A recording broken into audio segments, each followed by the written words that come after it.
Astaghfirullah. Assalamualaikum warahmatullahi wabarakatuh.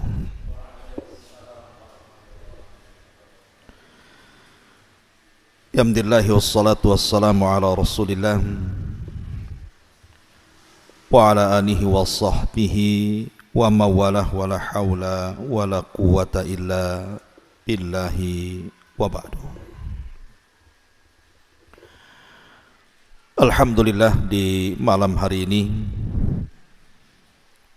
walaupun cuaca hujan di luar sana, tapi yakinlah bahwa hujan itu salah satu perkara yang bisa membawa rahmat Allah kepada kita. Artinya ada waktu-waktu mustajab berdoa. Tapi walaupun demikian tidak menyurutkan untuk beriman sesaat kepada Allah Azza wa Jal dalam rangka talabul ilmi. Tak lupa kemudian salawat dan juga salam kita hadiahkan kepada Rasul kita Nabi besar Muhammad sallallahu alaihi wa ala alihi wasallam. Adapun tema di malam hari ini, kita akan membahas 20 amalan harian yang kalau kita lakukan dari 20 amalan harian ini, maka kita akan mendapatkan keajaiban yang belum pernah kita rasakan sebelumnya. Karena 20 amalan harian ini yang akan merubah kehidupan kita. Kita tahu bahwa setiap permasalahan manusia itu berbeda-beda, sesuai dengan tingkatan keimanan seseorang. Karena Allah Subhanahu wa ta'ala apabila memberikan ujian, maka Allah akan melihat tingkat keimanannya. Kalau imannya kuat, ujiannya juga berat. Kalau imannya lemah, ujiannya juga lemah. Karena Allah Subhanahu wa ta'ala tidak pernah menguji manusia kecuali disesuaikan dengan kadar kemampuan imannya. Yang ingin saya katakan adalah setiap manusia itu pasti banyak masalah dalam kehidupan. Lah di antara yang bisa menyelesaikan masalah-masalah kita itu adalah dengan cara menyandarkan diri kepada Allah dengan memperbanyak amalan-amalan yang diajarkan Nabi kepada kita. Amalan apa saja ini yang bisa merubah kehidupan kita? Langsung saja, yang pertama, jangan pernah meninggalkan sholat. Ingat, Allah Subhanahu wa ta'ala mengatakan dalam surah Al-Baqarah ayat 45 dan 46, wasta'inu bis-sabri was-salah wa innaha lakabiratun illa 'alal khashiin. Mintalah kepada Allah Subhanahu wa ta'ala pertolongan dengan kesabaran dan juga dengan salat. Walaupun memang salat itu berat dilakukan kecuali orang-orang yang khusyuk. Siapa orang-orang yang khusyuk? Alladzina yadunnuna annahum mulaqu rabbihim. Orang-orang yang yakin bahwa dia sedang berjumpa dengan Allah ketika salatnya.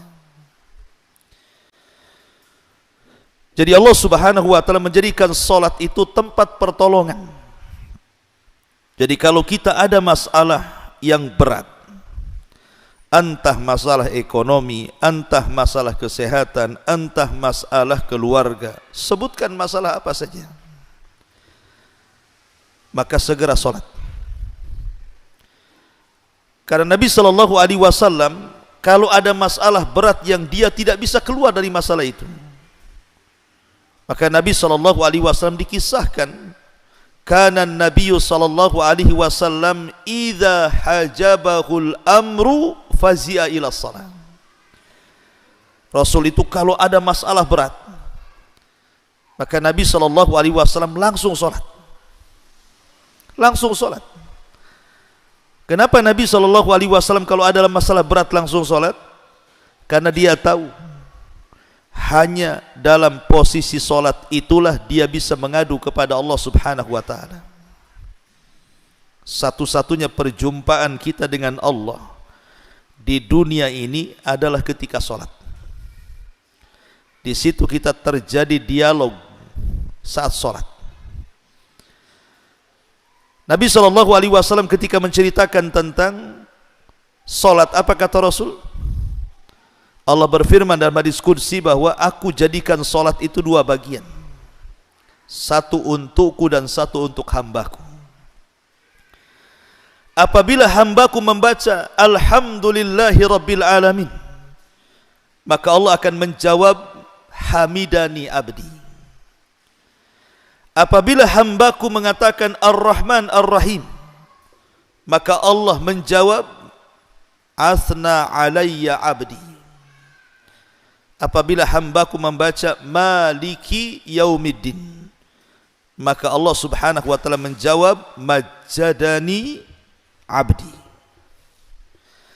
Artinya bahwa solat itu dialog sebenarnya kita dengan Allah.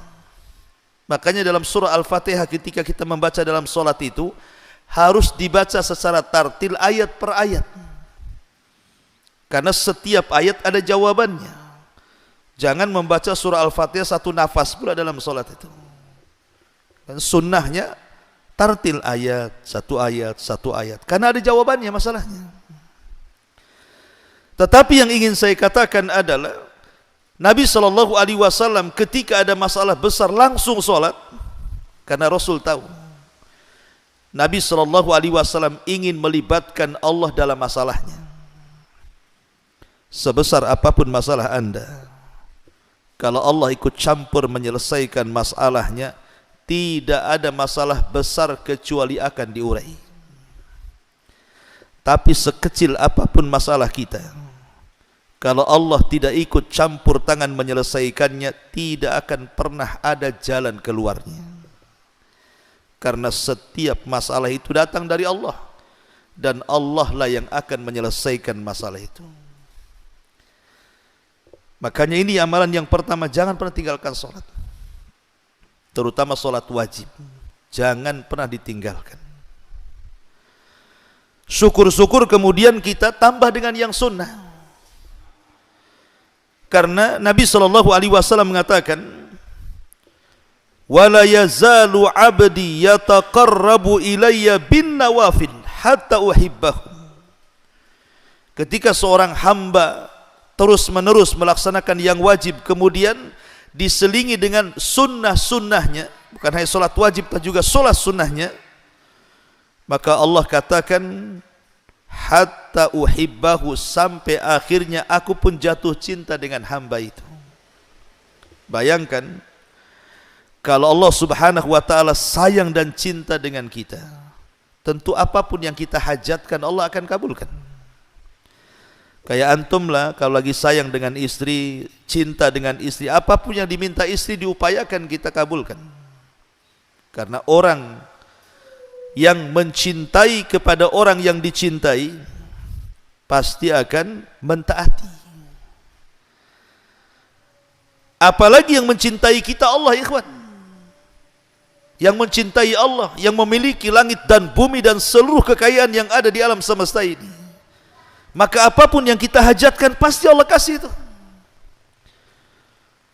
Ma'asyiral muslimin yang dimuliakan Allah Azza wa Jal, ini amalan yang pertama, jangan pernah tinggalkan salat, terutama yang wajib. Kalau bisa tambah yang sunnah-sunnah. Satu. Yang kedua, jangan pernah meninggalkan solawat. Terkadang kita ini meremehkan soal solawat, padahal di balik solawat itu ada keajaiban yang luar biasa, ikhwan. Di balik solawat itu luar biasa keajaibannya. Nabi SAW bersabda dalam sebuah hadis yang dikeluarkan Imam An-Nasai. Apa kata Rasul? Man shalla alayya salatan wahidatan sallallahu alaihi ashra salawatin wa khuttat anhu ashra khatawatin wa rufi'at lahu ashru darajatin. Kata Nabi SAW, barang siapa yang bersalawat kepadaku satu kali saja, maka Allah Subhanahu wa ta'ala akan bersalawat kepada kita 10 kali lipat. Apa makna salawat? Kita sering membaca Allahumma sholli ala Muhammad, atau kalau kita menulis nama Rasul mesti Muhammad sallallahu alaihi wasallam. Kita sering mengucapkan salawat Allahumma sholli ala Muhammad sallallahu alaihi wasallam. Apa maknanya itu? Makna salawat itu, kalau kita mengatakan Allahumma sholli ala Muhammad, artinya ya Allah, berikan pujian kepada Nabi kita Muhammad sallallahu alaihi wasallam di hadapan makhluk Engkau yang ada di langit sana. Jadi kita meminta kepada Allah agar nama Rasul dipuji-puji di langit. Tolong ya Allah, pujilah Nabi kami Muhammad di hadapan makhlukmu di langit sana. Pujilah dia di hadapan malaikat Jibril, Mikail, Israfil dan seluruh malaikat yang ada di langit. Itu makna salawat. Makna salawat, kita meminta kepada Allah agar Nabi kita terus dipuji di langit di hadapan para malaikat.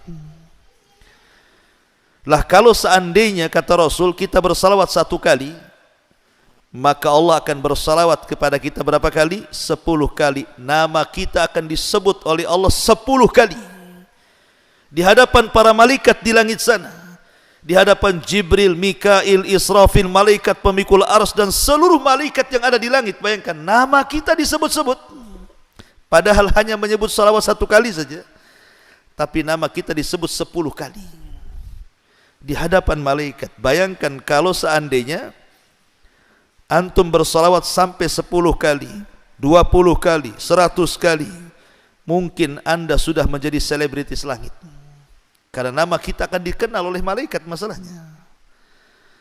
Makanya jangan bakhil mengucapkan salawat. Antum pulang dari sini Allahumma sholli ala Muhammad, Allahumma sholli ala Muhammad, sampai rumah ada berapa kali itu salawat tuh? Nama kita disebut-sebut di langit tuh. 1 kali salawat 10 kali penyebutan. 2 kali salawat 20 kali disebutkan nama kita di langit. 100 kali salawat kalikan saja, berarti nama kita akan disebut-sebut oleh para malaikat dan mereka memuji-muji kita.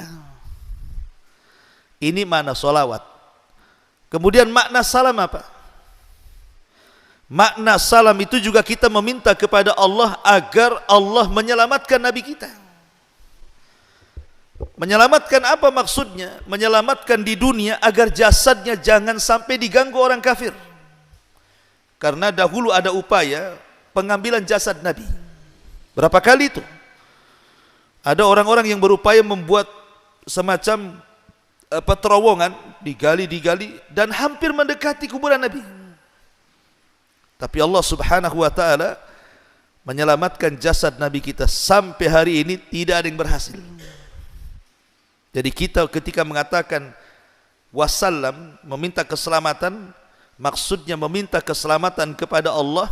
Jasad Nabi kita diselamatkan dari orang-orang kafir. Adapun di akhirat, ya tentu kita meminta kepada Allah Subhanahu wa ta'ala agar Nabi kita diselamatkan juga. Dan Nabi kita pasti selamat. Ini hanya mimbabi ta'adub saja.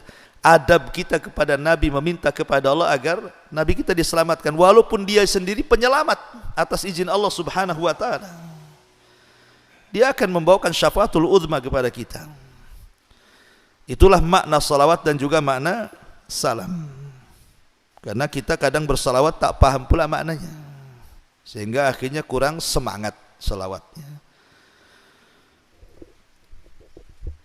Kemudian kalau ada orang yang banyak salawat, kita pula katakan banyak kali salawatnya katanya. Lah antum tak salawat kan? Justru salawat itu penting. Apalagi kalau dalam waktu-waktu doa. Nabi SAW mengatakan, kullu du'ain yud'allahu azza wa jalla bihi mahjubun 'anis sama hatta yusalla 'ala nabi. Semua doa terhalang, tidak akan diijabah. Semua doa terhalang dan tidak akan diijabah Allah Subhanahu wa taala sampai dibacakan salawat untuk Nabi Muhammad sallallahu alaihi wasallam.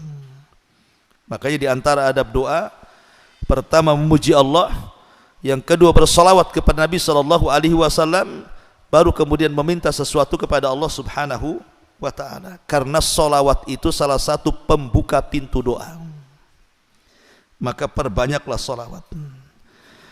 Ma'asyiral muslimin yang dimuliakan Allah Azza wa Jalla. Lebih daripada itu, dalam hadis Ubay ibn Ka'ab radhiyallahu an. Ubay ibn Ka'ab itu seorang sahabat yang dikenal pakar dengan Quran. Bahkan satu-satunya sahabat yang disebut namanya di langit. Satu hari Nabi SAW memanggil Ubay ibn Ka'ab di masjid dan mengatakan, ya Ubay, amaranillah an aqra alaika surat al-bayyinah. Wahai Ubay, Allah perintahkan aku untuk membacakan surah al-bayyinah kepadamu. Kemudian Rasul membaca, lam yakunil ladina kafaru min ahlil kitab. Ubay menangis, asammanillahu ya Rasulullah, apakah namaku disebut-sebut di langit wahai Rasul? Apakah Allah menyebut-nyebut namaku wahai Rasul? Maka Rasul mengatakan, ya, Allah menyebut-nyebut namamu. Maka Ubay pun menangis. Macam mana orang seperti dia disebut-sebut namanya, pada di sana ada Abu Bakar, Umar, Utsman yang jauh di atas dia. Ya. Lah Ubay ibn Ka'ab ini satu hari bertanya soal salawat kepada Rasul dalam doanya. Dan dia mengatakan, ya Rasulullah, aku sanggup menjadikan seluruh doaku diisi dengan salawat. Apa kata Nabi SAW? Kata Nabi, idzan tuqfa hammuk wa yughfar laka dzambuk. Kalau itu kau lakukan wahai Ubay, semua masalahmu akan hilang dan semua dosamu akan diampuni. Jadi kalau antum banyak masalah, banyak salawat, InsyaAllah masalah itu akan terurai sedikit. Ini yang kedua. Yang ketiga, perbanyak istighfar. Astaghfirullah, astaghfirullah, astaghfirullah. Itulah istighfar. Istighfar itu diambil dari tiga kata, ghain, gha, fa, ra. Ghain, fa, dan ra. Ghafar. Apa ghafar itu? Artinya penutup. Jadi kalau dalam dunia peperangan di zaman dulu, biasanya orang itu kan menggunakan baju besi dan helm penutup. Dalam bahasa Arab helm itu disebut mighfar, karena kepalanya tertutup dengan helm. Mighfar itulah helm kepala dalam perang, tameng. Ya. Lah kenapa kemudian istighfar diambil dari mighfar? Makna istighfar itu dua. Pertama, kita meminta kepada Allah Subhanahu wa taala agar seluruh dosa dan aib kita ditutup. Sebagaimana kepala tertutup dengan helm. Maka ketika kita katakan astagfirullah, astagfirullah, artinya ya Allah, tutuplah dosaku, tutuplah aibku, jangan ada orang yang tahu. Sebab satu aib saja Allah bongkar, malu kita dibuatnya. Siapa yang tidak punya dosa di antara kita? Siapa yang tidak punya aib? Semua orang punya dosa dan aib. Dan dosa dikatakan dosa itu, dalam bahasa Arab dosa itu artinya al-ithmu. Dan Rasul ketika ditanya masalah dosa, apa kata Rasul? Al-ithmu ma haka fi sadrika wa karihta an yattali alaihi nas. Dosa disebut dosa itu artinya sesuatu yang kau sembunyikan dan engkau benci kalau diketahui manusia. Itulah dosa. Umpamanya seorang suami selingkuh, dia kan tidak ingin diketahui istrinya kan, karena itu dosa. Itu maksudnya. Atau antum menjelek-jelekan orang, kalau bisa yang dijelek-jelekan kita tak tahu, sebab kalau tahu kita akan dimarahi dia kan. Jadi dosa itu kalau bisa jangan diketahui orang. Karena kenapa kemudian Allah Subhanahu wa taala masih memuliakan saya, antum masih ngundang saya kemari? Mungkin sebagian antum menghormati sebagian yang lainnya karena dosa kita masih ditutup Allah. Coba kalau setiap dosa ada baunya ikhwan, enggak ada antum yang datang ke sini bau kali Abu Humairah ini katanya. Ana pun tak mau dekat-dekat antum, antum lebih bau lagi. Kalau setiap dosa ada baunya. Tapi Allah tidak jadikan setiap orang berbuat dosa berbau. Bahkan tidak tampak pun kalau itu orang berbuat dosa. Kenapa? Allah tutup. Allah tutup. Makanya Imam Ahmad Ibn Hanbal rahimahullahu ta'ala satu hari dia ke pasar. Namanya ulama besar Imam Ahmad itu, habis belanja. Murid-muridnya datang dari mana-mana dan mengatakan, ya Imam, sudah kau pulang aja badanmu, kami yang bawa barang-barangmu ini. Apa kata Imam Ahmad? Jangan. Kalian itu menghormati aku, kata Imam Ahmad, karena kalian tidak tahu aibku saja. Kalau kalian tahu aibku, kalian tidak akan mengangkatkan barang-barangku, justru kalian akan mengambil pasir dan meletakkan di atas kepalaku, katanya. Pergi kalian. Lihat. Maka kita melihat, coba ada orang yang dibongkar aibnya, yang tadinya dihormati bisa jatuh. Lihat tokoh-tokoh tuh. Sekali dia mungkin ngomong sesuatu, kemudian tersalah ngomong, kadang viral, dihujat netizen Indonesia lagi, tukang julid kan itu. Hancur dia karirnya. Itu baru satu aib, salah ngomong. Macam mana kalau seluruh aib dia dibongkar Allah Azza wa Jal, mati berdiri dia. Mau ditaruh di mana muka dia? Malu. Makanya kalau kita mengatakan astagfirullah itu artinya, ya Allah, tutuplah dosa dan aibku, cukuplah antara kita dengan dirimu saja ya Allah. Sebab kau dibongkar masalah besar. Ya. Siapa yang tidak punya aib? Ini mana istighfar yang pertama? Mana istighfar yang kedua? Karena kita ini tidak mungkin lepas daripada dosa. Tidak ada manusia yang bersih dari dosa. Maka kita meminta kepada Allah agar dosa-dosa kita ini tidak diazab dan diampuni Allah Subhanahu wa taala. Makanya ada hadis yang panjang, hadis tentang hisab yasir, hisab mudah. Jadi nanti pada hari kiamat ada orang yang didatangkan di hadapan Allah di halayak orang ramai. Tapi Allah tutupi antara dia dengan manusia. Kemudian Allah mengatakan, ata'rifu dzamba kadza, wahai fulan, bukankah engkau sudah melakukan dosa ini itu, dosa ini itu? Maka orang ini mengatakan, tentu ya Rabb, aku melakukannya. Kemudian Allah mengatakan, kalau begitu, apa yang kau harapkan dari dosamu itu? Maka orang ini mengatakan, ampunanmu ya Rabb, aku hanya ingin ampunanmu. Maka Allah Subhanahu wa taala mengatakan, ya fulan, laqad satartuka fid dunya wa ghafartu lakal yaum. Dulu engkau di dunia kututup aibmu, sekarang di akhirat ku ampuni dosamu. Itulah makna istighfar. Jadi ketika kita mengatakan astaghfirullahal azim, astaghfirullahal azim, artinya ya Allah, tutup aib dan dosaku dan jangan kau azab aib dan dosaku di akhirat. Kan enak permintaannya kan. Antum kira istighfar itu apa? Istighfar itu astagfirullah, astagfirullah gitu saja. Dah ada maknanya di situ. Makanya kalau orang tahu istilah, tahu makna, semangat bacanya. Kayak solawat tadi kan semangat bacanya. Allahumma sholli ala Muhammad 10 kali nama kita disebut-sebut malaikat sana. Di depan Jibril lagi disebut nama kita. Ketemu aja enggak dengan Jibril kita. Tapi nama kita di depan Jibril disebut-sebut Allah, sebayangkan. Enggak apa-apa enggak jadi selebritis Jakarta. Yang penting nama kita menjadi selebritis langit kan lebih mulia. Ada orang yang tidak dikenal manusia tapi dikenal di tengah-tengah malaikat. Ini yang ketiga, perbanyak istighfar. Karena istighfar ini bisa mengatasi masalah. Semua masalah bisa dengan istighfar. Kata Nabi SAW, man lazimal istighfar ja'alallahu min kulli dhiqin makhraja wa min kulli hammin faraja wa razaqahullahu min haitsu la yahtasib.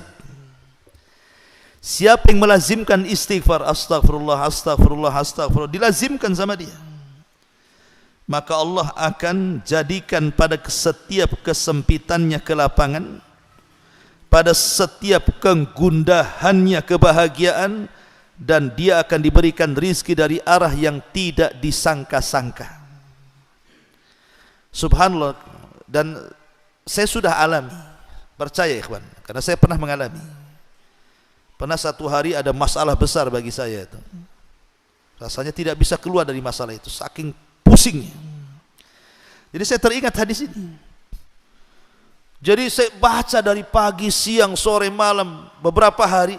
Masya Allah, memang betul kata Nabi. Rupanya masalah itu terurai sedikit. Ada benang merah yang kita bisa tarik di situ. Antum bisa coba, ya. Kalau antum ada masalah, banyak istighfar. Itu hati yang sempit itu makin tenang. Lah ketika hati tenang itulah berfikir itulah akhirnya bisa menjernihkan masalah. Sebab kalau hati sempit, otak pula sempit. Macam mana menyelesaikan masalah? Yang ada lari dari masalah, tapi masalah tak mau lari pula tuh. Makanya yakin bahwa istighfar itu bisa menyelesaikan masalah. Di zaman tabi'in ada seorang imam namanya Hasan Al-Basri rahimahullahu ta'ala. Ada 3 orang yang membawa kesulitan yang berbeda kepada Imam Hasan Al-Basri meminta fatwa. Yang satu mengatakan, ya Imam, aku sudah lama menikah tak punya anak, tolonglah berikan amalan kepadaku. Yang satu mengatakan, ya Imam, desa kami pacekliknya, tidak pernah turun hujan sampai gersang kering kelontang. Kira-kira amalan apa yang bisa menurunkan hujan, katanya. Yang ketiga mengatakan, ya Imam, aku sudah bekerja ngalor ngidul ngetan ngulon bahasanya, ya. Gak kaya-kaya juga. Ya. Apa kata Imam Hasan Al-Basri? Istaghfiru rabbakum. Jawabannya untuk 3 masalah 1. Perbanyak istighfar, katanya. Orang-orang mengatakan, ya Imam, masalah kami beda-beda. Kenapa jawabannya 1? Suruh istighfar, katanya kan. Maka Hasan Al-Basri menukilkan perkataan Nabi Nuh alaihi salam yang disebutkan dalam Al-Quran surah Nuh itu. Apa kata Hasan Al-Basri? Bukankah Allah yang berfirman dalam surah Nuh, Faqultu astaghfiru rabbakum innahu kana ghaffara yursilis samaa alaikum midrara wa yumdidkum bi amwalin wa banin wa yaj'al lakum jannatin wa yaj'al lakum anhara ma lakum la tarjuna lillahi waqara.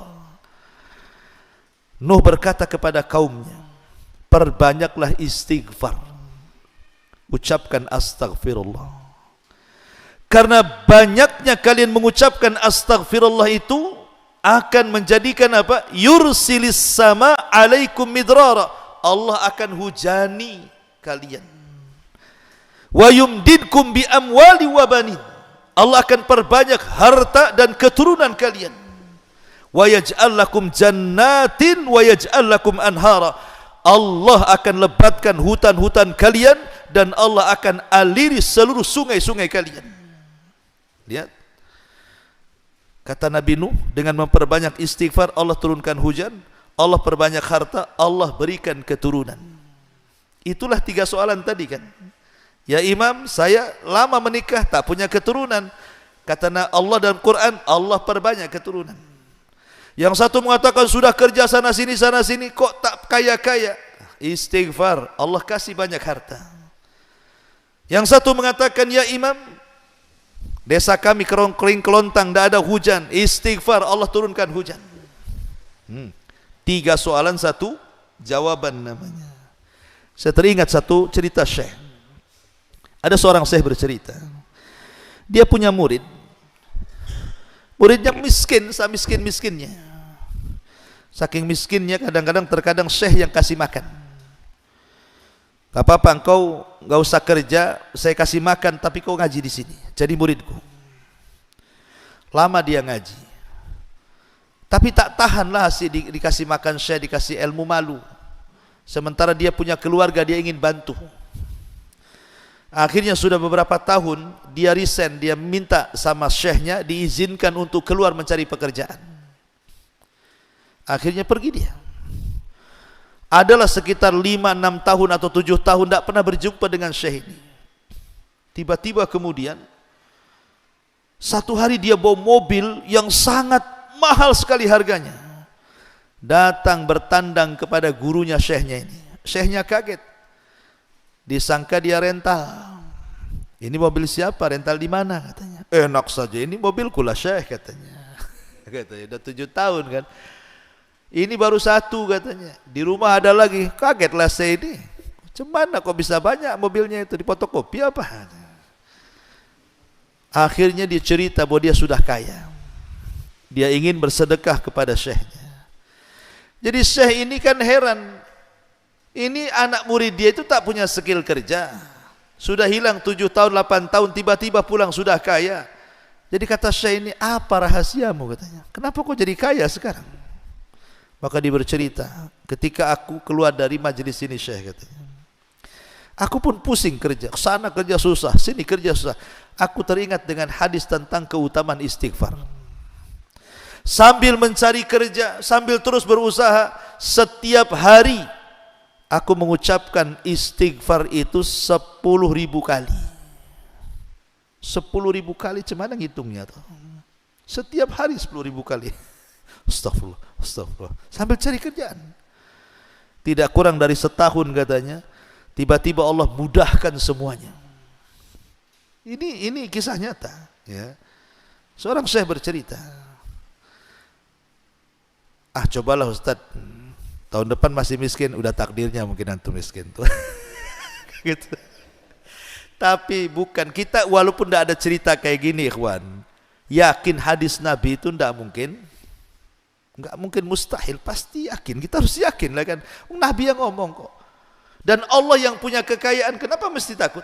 Allah yang punya kekayaan, kita tinggal minta kan sama Allah. Maka perbanyak istighfar. Ini yang ketiga. Kemudian yang keempat,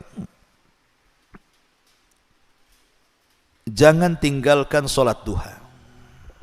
Ini juga salah satu solat yang bisa menyelesaikan banyak masalah. Nabi SAW mengatakan, yusbihu ala kulli sulama min ahadikum sadaqah, fa kullu tasbihatin sadaqah, wa kullu tahmidatin sadaqah, wa kullu tahlilatin sadaqah, wa kullu takbiratin sadaqah, wa amrun bil ma'ruf sadaqah, wa nahyun anil munkar sadaqah, wa yujzi'u min dzalika rak'atan yarka'ahuma minadh-dhuha, kata Rasul. Ingat bahwa setiap hari, setiap pagi itu kita sebenarnya badan kita itu diharuskan mengeluarkan sedekah. Itu kewajiban kita setiap hari. Badan kita ini harus mengeluarkan sedekah. Dengan cara apa? Dengan memperbanyak tasbih subhanallah, kemudian juga tahmid alhamdulillah, kemudian tahlil la ilaha illallah, kemudian takbir Allahu akbar, kemudian mengajak manusia kepada kebaikan, mencegah manusia dari kemungkaran. Pokoknya setiap kita bangun, badan kita dituntut untuk bersedekah. Tetapi kata Rasul, tidak perlu kita lakukan semuanya. Cukup 2 rakaat duha saja, itu mewakili semuanya. Cukup 2 rakaat duha mewakili semuanya.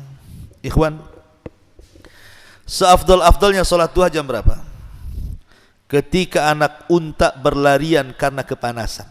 Begitu hadisnya. Artinya salat duha itu yang paling afdal ketika tanah sudah mulai memanas. Ketika matahari sudah mulai memanas, ya mungkin sekitar antara jam 10 sampai jam 12 sebelum duhur lah. Itu seafdol-afdolnya waktu duha. Antara jam 10 jam 11. Itu kan panas-panasnya tuh. Ya. Tapi boleh juga sholat duha di awal waktu. Setelah terbit matahari meninggi satu tombak boleh. Tapi kita cerita afdolnya sholat duha. Yang ingin saya katakan, jam 8 sampai jam 12 siang itu waktu orang sibuk-sibuknya bekerja, ikhwan. Yang punya ladang ke ladang, yang punya kantor ke kantor, yang punya perusahaan ke perusahaan, yang cari makan di jalan ya di jalan-jalan kan gitu. Waktu-waktu jam 7 sampai jam 12 itu orang sibuk dunia, ikhwan. Sibuk ya. Yang punya toko buka tokonya macam-macam. Karena itu memang waktu-waktunya orang sibuk bekerja. Tapi dari duhur ke atas kan sudah malas biasanya orang. Lah ketika kemudian manusia mereka mengejar dunia dari pagi sampai siang. Dan kita tahu bahwa dunia itu melalaikan akhirat. Tiba-tiba antum keluar dari kelalaian manusia. Antum keluar ketika di tengah-tengah manusia sedang bekerja mencari dunia, antum keluar. Kemudian sholat duha. Menunjukkan apa? Bahwa kita ini bukan sembarang orang. Bisa keluar dari kelalaian dunia.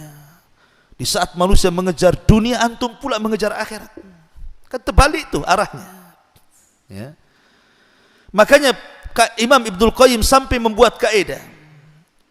Siapa yang sanggup keluar dari kelalaian dunia, ketika manusia mengejar dunia, kita pula keluar dari pengejaran dunia dan mengejar akhirat, maka orang itu adalah orang pilihan.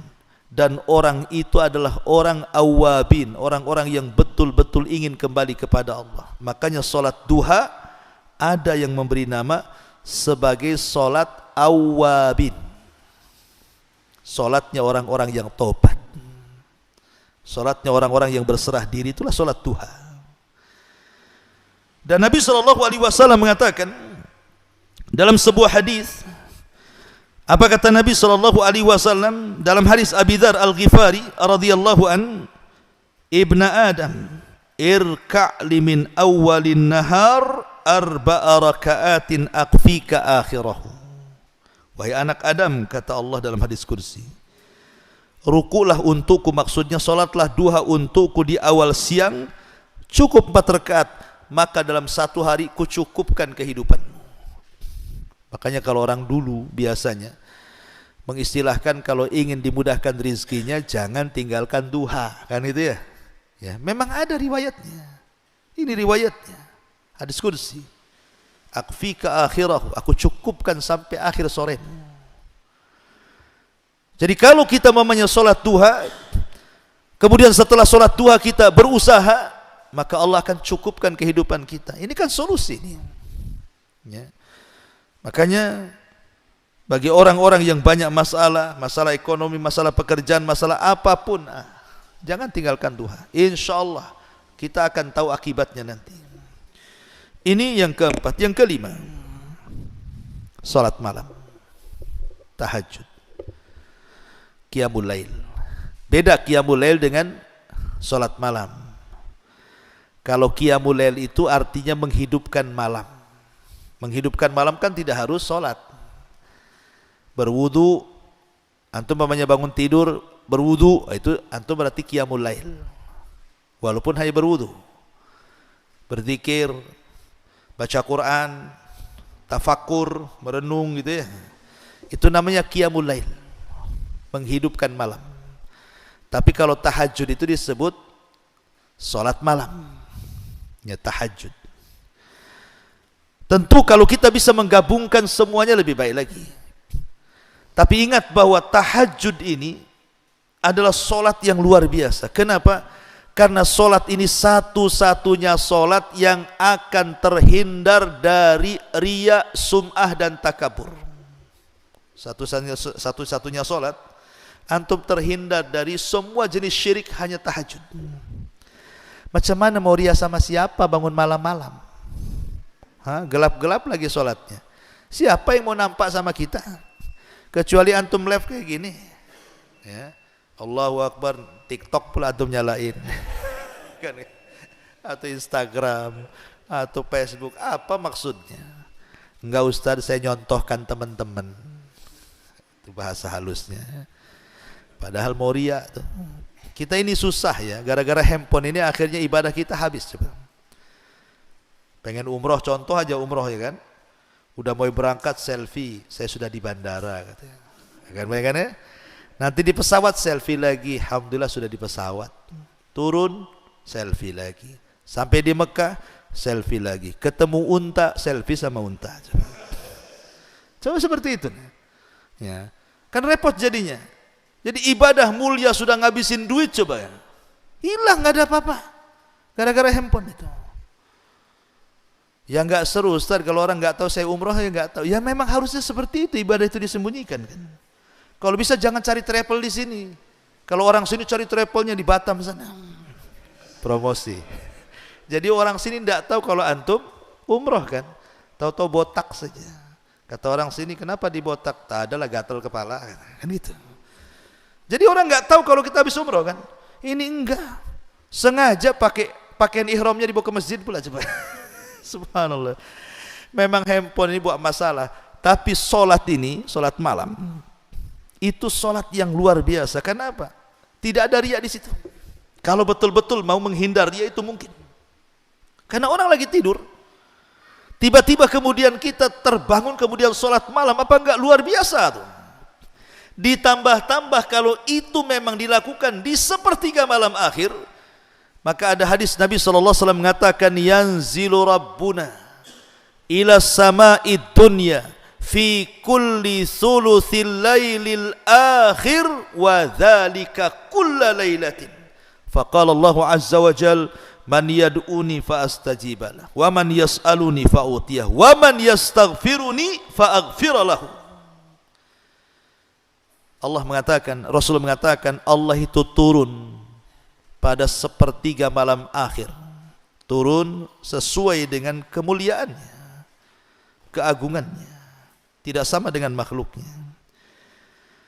Allah turun pada setiap sepertiga malam akhir, dan itu setiap malam. Setiap malam Allah turun. Dan setiap malam juga Allah di langit pertama mengatakan kepada kita yang ada di bumi, siapa yang berdoa ku kabulkan, siapa yang minta ku ijabah, siapa yang minta ampun ku ampuni dosa-dosanya. Bayangkan, Allah kasih 3 jawaban pada 3 setiap permintaan kita. Ya. Sudah Isya? Sudah masuk? Baik. Ya, kita break dulu, salat Isya dulu ya, biar lebih panjang lagi. Sampai di sini dulu. Subhanakallahumma bihamdika, asyhadu an la ilaha illa anta, astaghfiruka wa atubu ilaik. Allahu ta'ala. Assalamualaikum warahmatullahi wabarakatuh.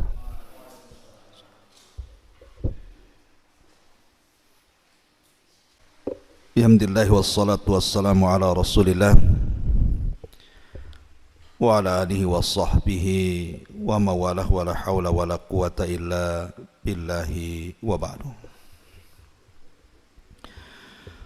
Baik, masih melanjutkan kajian yang tersisa. Di antara amalan-amalan yang bisa merubah kehidupan kita, tadi saya sudah sebutkan 5 perkara. Pertama, jaga sholat. Yang kedua, jaga untuk terus lisan kita bersolawat. Yang ketiga, lakukan istighfar terus-terusan. Kemudian yang keempat, jangan tinggalkan sholat duha. Dan yang kelima, sampai di sini tadi, kalau bisa lakukan sholat malam. Karena di sepertiga malam akhir itu Allah turun ke langit dunia dan menawarkan kekuasaannya. Kemudian yang keenam, sering-seringlah mengucapkan kalimat la haula wala quwata illa billah.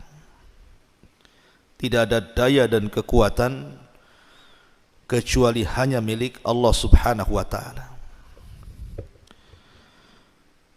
kalimat ini bukan kalimat biasa ikhwan. Kalimat la haula wala quwata illa billah ini bukan kalimat biasa. Ini kalimat luar biasa. Jangan remehkan kalimat ini. Ketika Allah Subhanahu wa taala menciptakan arsy. Arsy itu makhluk Allah yang sangat besar. Bayangkan kalau seandainya bumi dibandingkan dengan 7 lapis langit. Ibarat Anda datang ke padang pasir kemudian meletakkan cincin di tengah padang pasir. Bumi itu cincinnya, padang pasir itu langitnya. Kalau seandainya kita gabungkan antara bumi dan langit itu, kemudian kita bandingkan besarnya dengan kursi Allah, tempat berpijak kedua kaki Allah, kursi Allah, maka sama kita letakkan cincin di tengah padang pasir. Cincin itu langit dan bumi, padang pasir itulah kursinya. Kalau kita gabung tuh kursi, langit, bumi dan alam semesta dibandingkan dengan besarnya arsy Allah Subhanahu wa taala, itu sama dengan cincin dilempar ke padang pasir.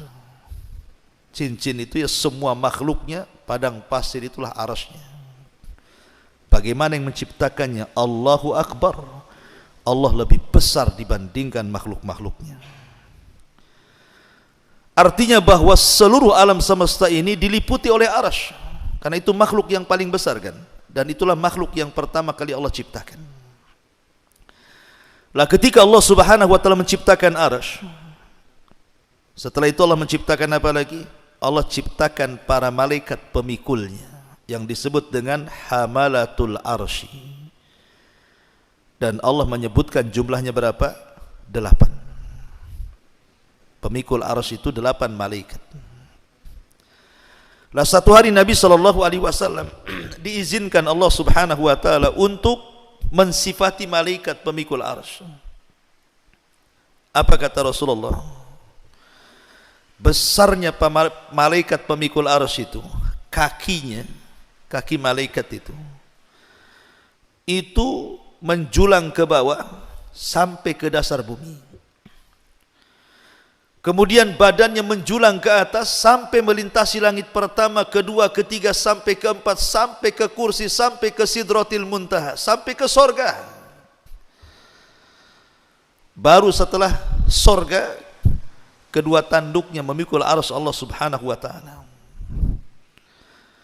Kalau bukan Nabi yang menceritakan dan hadisnya sahih, tentu kita tidak akan percaya. Ini menghayal saja, masa ada makhluk seperti itu, kakinya di dasar bumi kemudian badannya menjulang sampai kedua tanduknya memikul arsy, kan kayak hayal, menghayal kan begitu. Tapi masalahnya hadisnya sahih yang menceritakan Nabi, sami'na wa ata'na, dan itu jumlahnya 8 malaikat. Lah malaikat-malaikat ini saat diciptakan, kemudian Allah Subhanahu wa taala katakan tugas kalian pikul arsy. Ketika malaikat-malaikat pemikul arsy ini melihat arsy, kayaknya tak sanggup. Macam mana saya akan pikul arsy sampai kiamat dibangkitkan? Arsy sebesar itu. Maka malaikat-malaikat pemikul arsy ini meminta uzur bahwa mereka tidak sanggup memikul arsy. Arsy sebesar ini macam mana mau dipikul? Maka Allah Subhanahu wa taala mengatakan, kalau begitu ucapkan kalimat la haula wala quwata illa billah.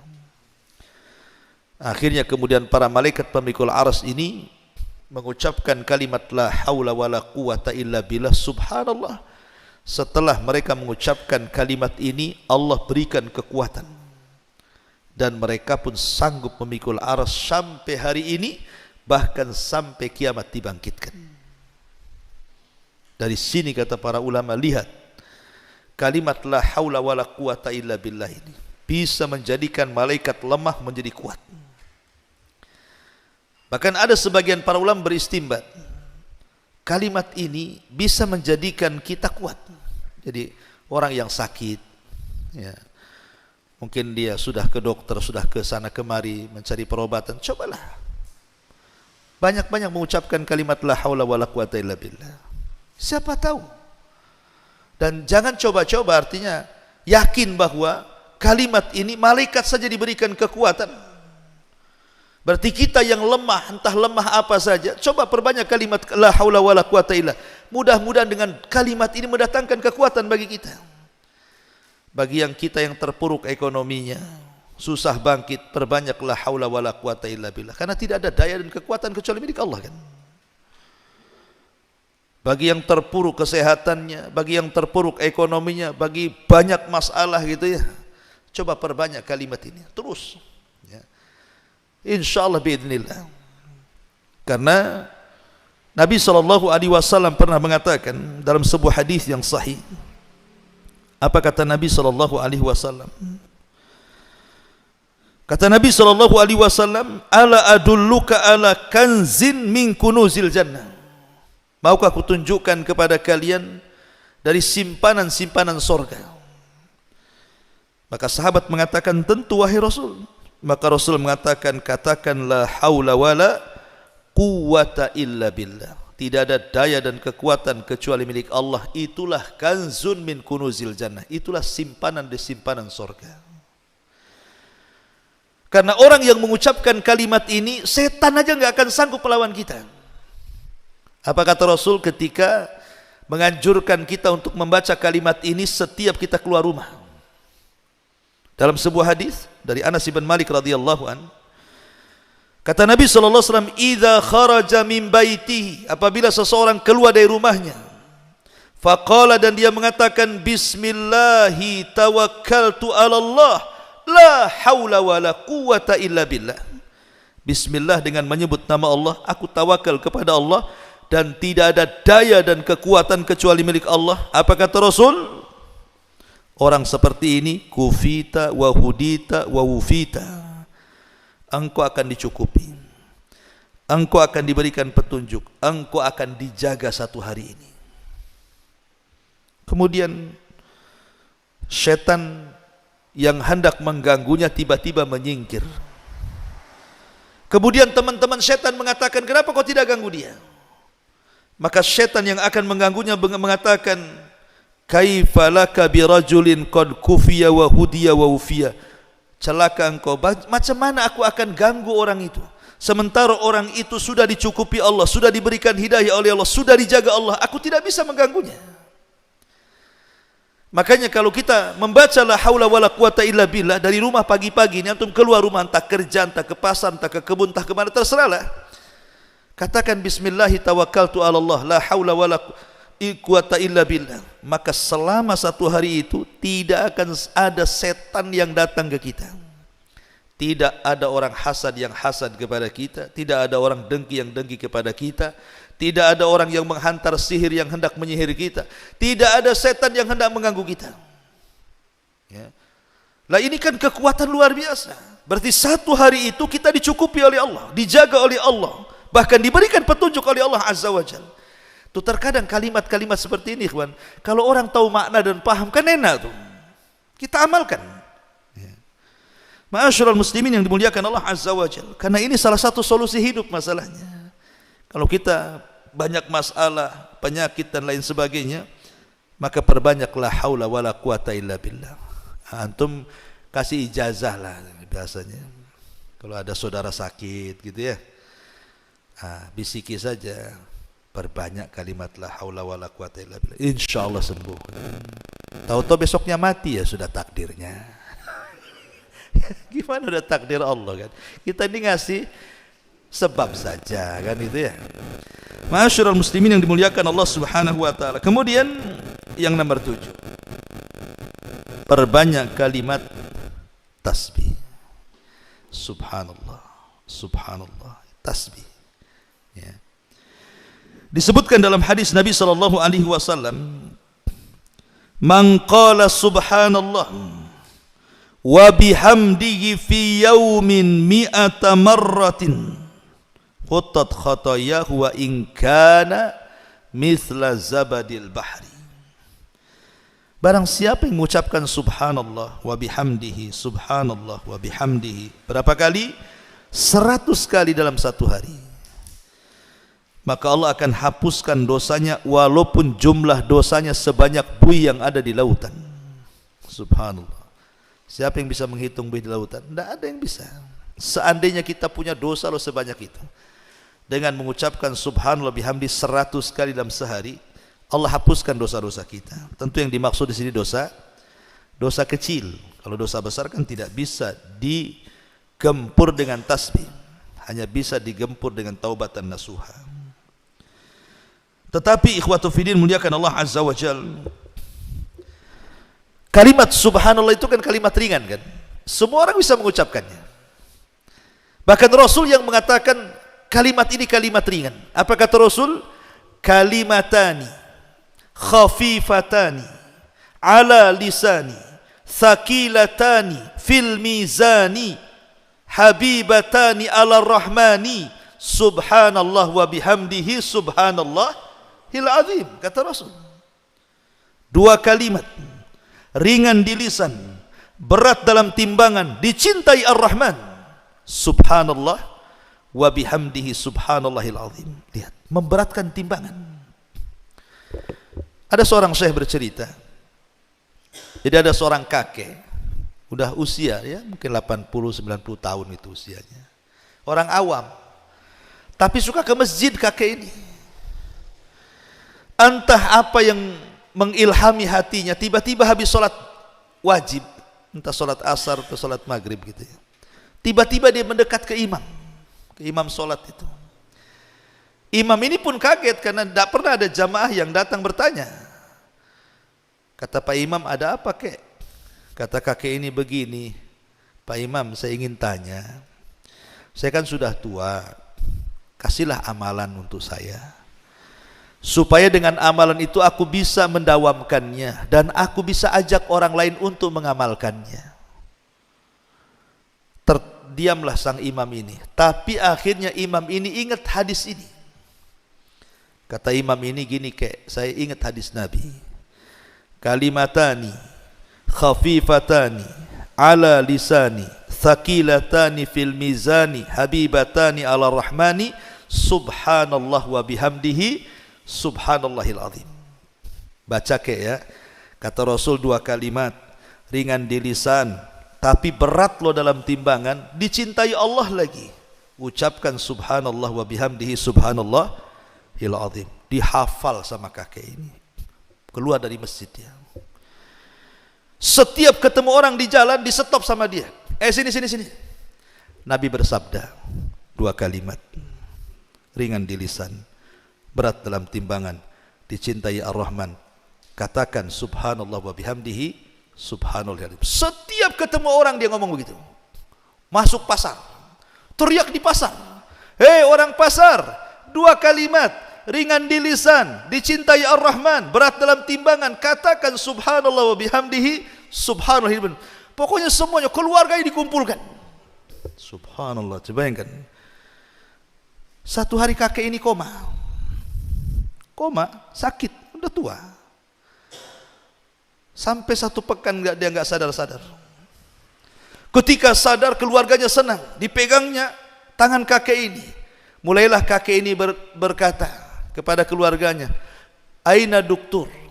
Mana dokter? Mana dokter katanya. Dipanggil dokter, dipegang tangan dokter.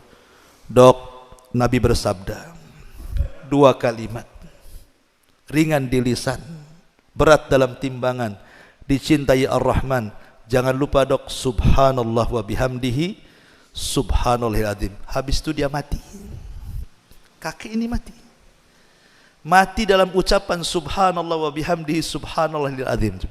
Apa enggak berat timbangannya orang itu? Ya, coba antum kayak gitu ketemu orang itu, sini kan mantap betul. Itu dakwah itu ya. Jadi kalimat tasbih ini bukan sembarang, ini memberatkan timbangan, luar biasa. Makanya Nabi SAW mengatakan subhanallah walhamdulillah tamla'an atau tamla'u ma bainas sama'i wal ardi. Ucapan subhanallah walhamdulillah ini bisa memenuhi antara langit dan bumi. Pahala yang kita akan dapat itu luar biasa besarnya. Dan ini bisa menenangkan hati, karena tasbih itu artinya kita sedang mensucikan Allah. Sedang mensucikan Allah dari sifat-sifat yang tercela dan juga dari hal-hal yang bisa menjadikan cacat dan aib bagi Allah Azza wa Jalla. Artinya tasbih itu kita sedang mengagungkan dan mensucikan Allah. Ini kalimat agung. Maka gunakan kalimat ini untuk dzikir kita. Umpamanya pas kita naik motor atau naik mobil gitu kan. Kan disunahkan kalau turun subhanallah, kalau naik Allahu akbar, kan begitu. Kita naik mobil nih, turun subhanallah, naik Allahu akbar. Itu kata Nabi. Supaya di jalan itu kalaupun Allah takdirkan kecelakaan, ya kita tidak tahu. Namanya orang hidup di jalan, kadang ditabrak, kadang nabrak. Sudah hati-hati pun tetap aja ditabrak. Susah hidup di jalan ini. Kendaraan sudah lengkap, rem bagus, orang pula tak masalah dengan kita. Dia pula nabrak kita. Tapi kalau setiap jalan kita berzikir seperti itu kan, kalau Allah takdirkan mati di jalan pun insyaallah husnul khotimah lah, lagi zikir. Tapi jangan ditabrak-tabrakan. Dan jangan nabrakkan diri pula kan. Itu bunuh diri namanya. Ini kalaupun terjadi seperti itu. Tapi kan lisan kita berzikir, baca tasbih dan takbir. Kemudian yang nomor 8, di antara amalan-amalan yang bisa merubah hidup kita juga adalah qiraatul Quran. Baca Quran. Baca Al-Quran. Saya tuh punya kawan itu di pulau tuh. Dia cerita, dulu usaha saya di pasar itu sulit kali itu. Mau naik, apalagi mau buka cabang itu, yang ada aja susah berkembang. Tapi semenjak setiap pagi sebelum kerja itu saya baca Quran. Allah mudahkan usaha saya katanya. Ini mereka orang awam yang ngomong gini, bukan orang ngaji, orang awam yang ngomong gini sama anak tuh. Artinya ya saya percaya saja, karena Al-Quran itu memang berkah, diturunkan oleh Allah untuk keberkahan kan.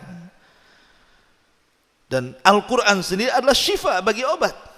Betapa banyak orang-orang yang kemudian membaca Al-Quran ketika dia sudah masuk rumah sakit sana sini, tidak sanggup dokter mengobatinya, akhirnya dia tawasul dengan Al-Quran, akhirnya sembuh. Banyak kok yang seperti itu. Karena Al-Quran itu huda wa rahmah, bahkan wa syifa, dia obat kan itu. Makanya kata Abdullah ibn Mas'ud radhiyallahu an, kalau hatimu mati berarti carilah di 3 tempat. Pertama, inda sama'il Quran, ketika mendengar Quran. Kalau tidak ada getar-getar ketika mendengar Quran, matilah hati kita. Tapi kalau musik yang didengar, wow, bergetar hati kita. Bisa berlinang air mata. Kenapa? Musiknya sedih. Persis kehidupan saya dari kecil sampai besar katanya. Ada pula, coba bayangkan. Instrumennya kok buat sedih saya. Bisa dia dengar musik meneteskan air mata. Bisa dengan musik dia jingkrak-jingkrak. Bisa dengan musik dia ketawa-ketawa. Tapi dengan Quran, tak ada pengaruh. Berarti hatinya mati itu. Kalau dengar Quran kok biasa-biasa, mati hatinya. Ya summa qasat qulubuhum, hatinya sudah keras. Makanya kata Abdullah bin Mas'ud, ini ciri-ciri kalau mendengar Quran kok enggak ada pengaruh, berarti hatimu masalah tuh. Yang kedua, indah majalis dzikri, ketika di majelis dzikir kayak gini ngaji. Ya, kalau dia mau, karena orang kalau biasa ngaji, kawan, dia akan tenang hidup di majelis taklim tuh. Kalau saya ibaratkan itu, kalau kan tangkap ikan, letakkan di akuarium, tenang dia. Memang di situ tempatnya kan. Coba tangkap burung liar, ada burung yang anggota tangkap, masukkan ke sarang. Karena memang bukan di situ tempatnya, yang mau terbang aja dia di sarang itu kan. Kecuali kalau udah lama. Ya. Seperti itulah antum yang biasa ngaji, ya tenang aja, walaupun ngantuk-ngantuk kan gitu. Coba cari kawan yang nggak pernah ngaji, ajak ngaji. Apa pantatnya nggak panas itu? Goyang sana, goyang sini. Kapan selesainya? Kok bisa nyambung lagi? Ini kajian apa ini? Itu nggak, hatinya nggak ada di situ kan. Makanya kalau orang punya hati duduk di majelis taklim, tenang dia di situ. Nah, cari hati anda di situ. Orang kalau terbiasa majelis taklim, insya Allah gitu ya. Karena memang hatinya di situ. Ataupun indal khalawat, ketika kesendirian kita dengan Allah. Ketika malam kita bangun gitu kan, kita bisa tahajud, Kita bisa baca Quran di sepertiga malam, berarti kita ada hati itu.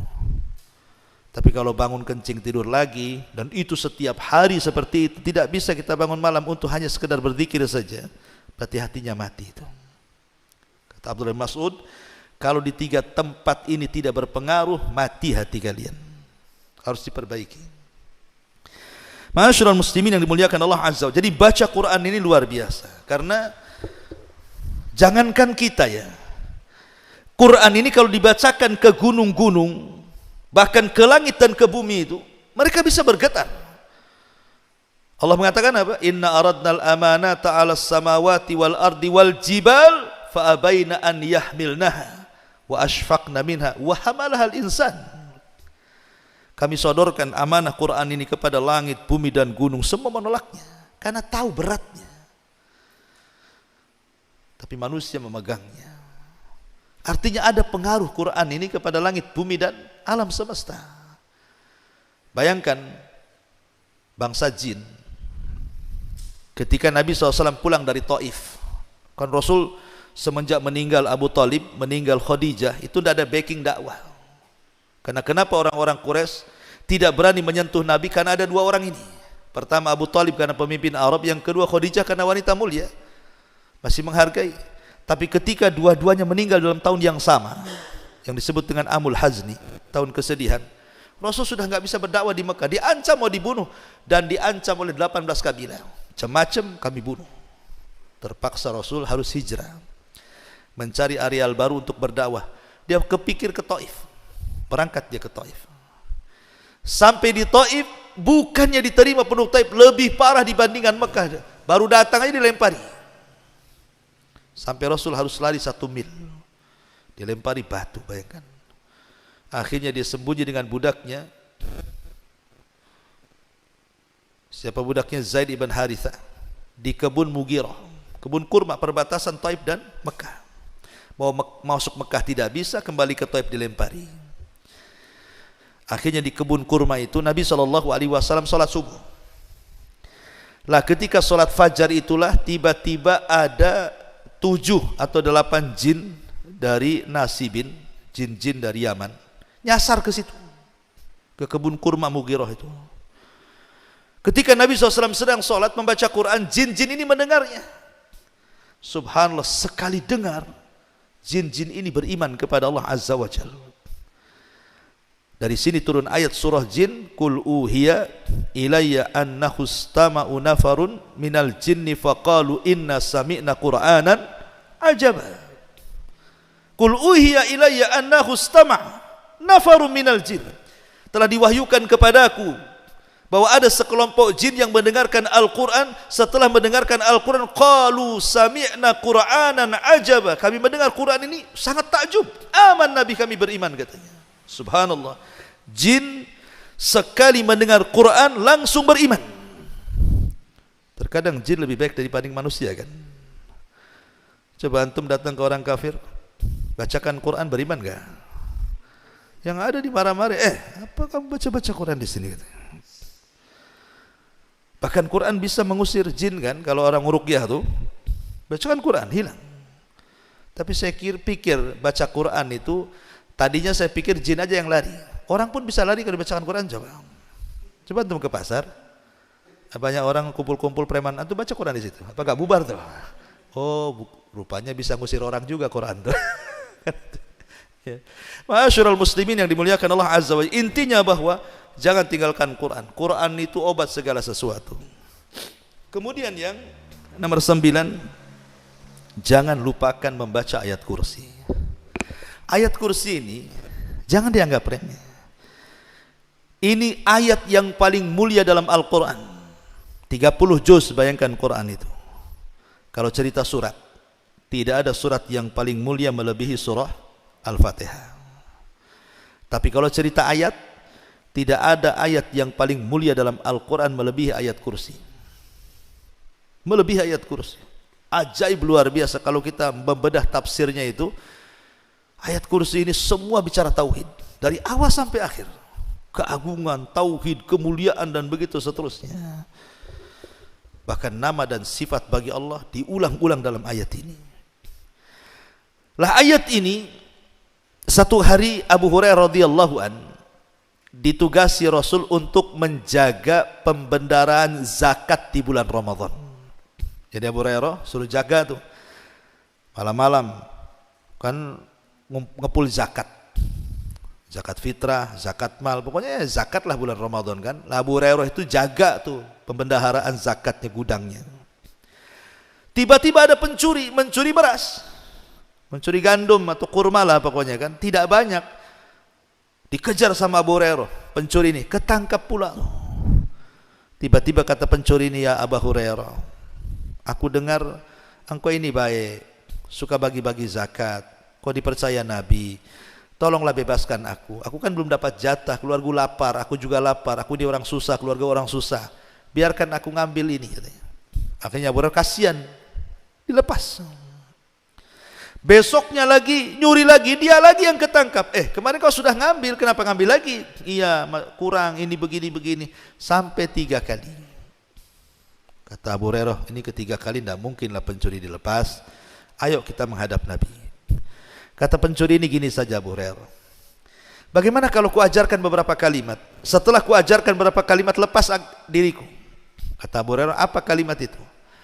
Maka kata orang ini, ya Abu Hurairah, idza awaita ila firashika faqra ayatal kursi. Kalau engkau hendak beranjak ke pembaringan tidurmu, jangan lupa baca ayat kursi.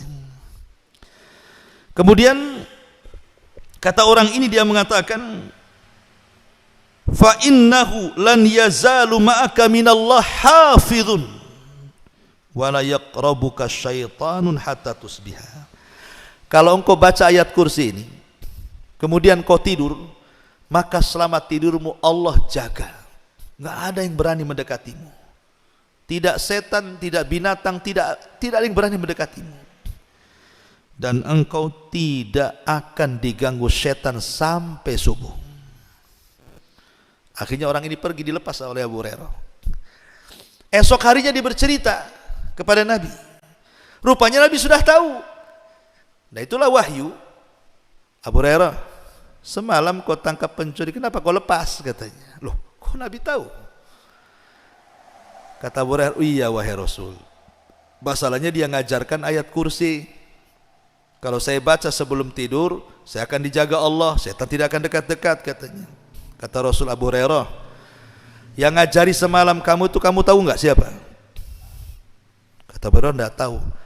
Itu setan, katanya. Setan jadi pencuri. Kagetlah Abu Hurairah, macam mana kok bisa setan? Dan macam mana setan mengajarkan ayat kursi pula? Itu kan mengajarkan kelemahan namanya, mengajarkan kelemahan dirinya kan itu ya, bahwa dia lemah dengan ayat itu. Kata Nabi SAW, sadaqaka wa huwa kadzub. Khusus masalah ini si setan benar, tapi dia itu pendusta. Yang lain jangan kau benarkan ya, yang ini kau benarkan boleh, katanya. Bayangkan, setan yang ngajari Abu Hurairah, kalau baca ayat kursi kita akan terjaga dari semuanya kan. Baca ayat kursi. Kadang-kadang aneh kita ini, mungkin antum baru pindah rumah atau apa gitu kan, orang-orang awam itu. Kadang-kadang rumahnya angker, menurut dia mungkin angker. Aneh-aneh pula datangkan orang usir jin. Dulu ada di TV itu acara apa tuh? Uka-uka itu apa tuh? Yang tukang nangkap-nangkap jin masukkan ke botol kecap tuh. Kan ada tuh pakai serban-serban kan. Cemana dia nangkapnya, cemana masukannya. Jin itu berdasarkan Quran, innahum yarak wa kabiluhu min haitsu la tarawna. Mereka dan kabilahnya melihat kita, kita yang tak melihat mereka. Itu nas Quran tuh. Innahum yaraka wa qabiluhu min haitsu la tarawna. Mereka dan kabilahnya melihat kita, kita tak melihat mereka. Itu nas Quran. Mereka yang lihat, kita yang tidak lihat. Tapi keadilan Allah nanti di akhirat dibalik. Kita yang melihat mereka, mereka tidak melihat kita. Harus adil lah kan begitu. Tapi di dunia mereka melihat kita, kita tidak melihat mereka. Macam mana Allah mengatakan kita tidak melihat mereka, bisa pula kita tangkap mereka? Macam mana caranya? Ya. Kita bisa nangkap makhluk yang tidak bisa dilihat. Nabi saja kalau bukan karena Jibril ngasih tahu di situ ada jin, Rasul tidak mungkin datang ke situ. Jibril yang kasih tahu, wahai Muhammad, sekelompok jin sudah nunggu di tempat ini, kau ditunggu di sana, ngisi ceramah di sana. Maka Rasul ke situ karena Jibril yang kasih tahu. Tiba-tiba antum ceramah di tengah kebun, innal hamdalillah namadu. Ngapain antum? Lagi ceramah sama jin. Mana bisa? Ya. Apalagi nangkap-nangkap jin kemudian masuk ke botol ini, coba. Botol mineral. Toto lubang pula kecil. Keluar pula dari situ. Ini kan sandiwara, sinetron. Tidak ada yang bisa seperti itu. Itu yang bisa hanya orang-orang yang pandai acting saja. Bukan nangkap jin, itu sedang acting orang itu. Nggak bisa. Apa dia tahu jumlah jin di rumah berapa? Nah, sekarang kalau begitu tangkaplah itu jin-jin yang di kamar mandi yang al-khobais dan khobis itu. Yang kita berlindung, Allahumma inni a'udzuka minal khubsi wal khobais. Tangkap tuh. Bisa nggak tuh? Nangkap jin laki-laki dan perempuan tuh, yang ada di kamar mandi. Jadi kalau yang masuk laki-laki yang goda perempuan. Kalau yang masuk perempuan yang goda laki-laki. Yang masuk LGBT. Ya, jinnya LGBT juga lah kan. Artinya bahwa orang-orang ini sedang menghayal sebenarnya, dan orang lain tertipu pula. Sebenarnya kalau kita mengikuti kepada sunnah Nabi sangat ringan. Kalau takut baca ayat kursi kan enak kan gitu ya. Coba simple Islam itu. Kalau kita kenal sunnah itu paling simple. Kita lewat nih, kok agak bulu kuduk rinding-rinding kan gitu ya. Apa kata Rasul? Bacalah a'udzu bikalimatillahi tammati min syarri ma khalaq. Selesai. Ada yang lebih pendek, kepanjangan itu Ustaz. Ada nggak yang lebih pendek? Ada, kata Rasulullah. Kata Rasulullah, kalau kita lewat di sebuah tempat yang menakutkan, kul bismillah wala tubali. Katakan bismillah dan jangan dipedulikan. Lewat saja, bismillah, lewat. Jangan dipedulikan. Ini enggak, lewat dipedulikan. Kenapa ya goyang-goyang ya? Nah, itu namanya dipedulikan namanya kan? Kenapa kok itu ada ini ya? Nah, itu jangan, kata Rasul, jangan dipedulikan. Ibu-ibu ini kalau di rumah kan, pamannya lampu pula mati, hujan pula deras, rumah pula pinggir kuburan, anjing tetangga pula gonggong. Pas Jumat Kliwon pula, aduh udah stres makannya. Mau ke kamar mandi mau kencing, takut karena mungkin kurang, nggak belajar akidah. Kata Rasulullah, kalau takut ke kamar mandi, ucapkan bismillah, bismillah, masuk kamar mandi, kencing cepat, keluar, masuk ke kamar lagi. Begitu caranya. Dan jangan dipedulikan. Karena setan itu dia akan masuk dalam setiap media yang ada untuk menakut-nakuti kita. Terkadang dia masuk ke gorden, goyang-goyang gordennya. Terkadang masuk ke angin, suara seng pula, ya, bunyi. Terkadang masuk ke bayangan, pohon pula bergoyang-goyang. Itu memang sengaja mereka yang masuk ke situ. Karena setan itu tidak bisa mukul langsung, dia hanya ngasih was-was. Dia menakut-nakuti dari jauh saja. Dibuatnya bayangan, dibuatnya angin, dibuatnya ini. Kadang goyang-goyang, rupanya ada kucingnya di balik itu. Karena takutnya disangka setan. Makanya Rasul mengatakan bismillah wala tubali. Katakan bismillah, jangan pedulikan. Dan jangan bicara. Ngapain pula kemudian di dapur ibu-ibu? Itu siapa itu di luar, saya di dalam. Ngapain pula? Biarkan saja. Ya. Akhirnya kemudian tengok YouTube macam mana cara ngusir setan. Pokoknya dikasih bawang ini, bawang itu, macam-macam bawang dikeluarkan. Ini kan jadi dunianya kelenik nantinya. Islam itu simple. Bismillah, selesai. Baca ayat kursi, selesai. Baca muawwidhataini, selesai. Apa lagi? Ya. Makanya kalau orang ikut sunnah itu paling enteng, itu paling enak. Ngadapi apa saja ada solusinya. Ma'asyiral muslimin yang dimuliakan Allah Azza wa Jalla, maka ayat kursi ini sebagai solusi juga bagi kehidupan kita. Kalau takut, baca ayat kursi. Kemudian yang nomor 10, ini amalan lakukan. Ini demi kebaikan saya, Anda atau siapapun. Amalan 3 amalan selepas bangun tidur. Ini keajaibannya luar biasa.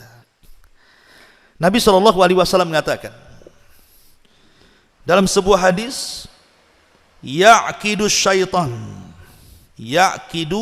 syaitanu ala qafiyati ra'si ahadikum idza huwa nam.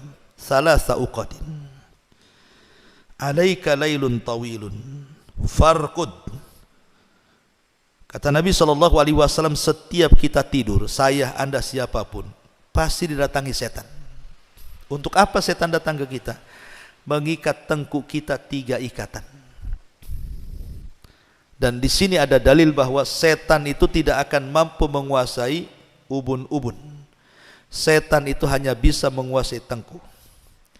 Dalam dunia barat, kalau cerita otak, ada otak kanan, ada otak kiri. Ini menurut orang barat.